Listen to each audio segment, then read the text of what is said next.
اسلحے کا اعتراف، کیا عمران خان کو دھرنے کی اجازت ملنی چاہیے؟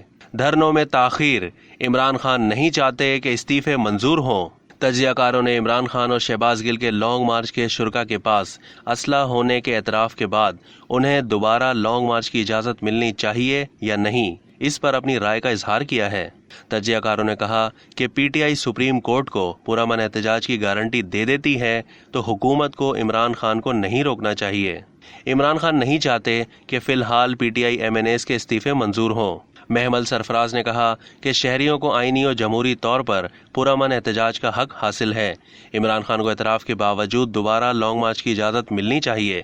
پی ٹی آئی سپریم کورٹ کو پرامن احتجاج کی گارنٹی دے دیتی ہے تو حکومت کو عمران خان کو نہیں روکنا چاہیے۔ سلیم صافی کا کہنا تھا کہ عمران خان نے پختون قوم کی شناخت غلط چیز سے منسوب کی ہے۔ اس سے بڑی بکواس کوئی نہیں ہو سکتی کہ پختونوں کی پہچان اسلحہ ہے۔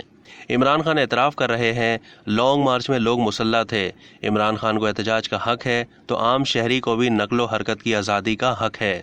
عمران خان سپریم کورٹ کے ضابطہ اخلاق کے تحت آنا چاہیں تو انہیں اجازت ہونی چاہیے۔ عمران خان قانون ہاتھ میں لیتے ہیں تو پھر ان کے خلاف کارروائی ہونی چاہیے۔ ارشاد بھٹی نے کہا کہ لانگ مارچ میں گولی نہ چلنے اور تصادم نہ ہونے کی وجہ عمران خان تھے۔ عمران خان نے جب دیکھا کہ حالات کنٹرول سے باہر ہو سکتے ہیں تو وہ لانگ مارچ ختم کر کے واپس چلے گئے۔ عمران خان پر باتیں کرنے والوں کو نیب ترامیم یاد نہیں آتی جو ان ملزمان نے دن دہاڑے ڈاکہ مارا ہے۔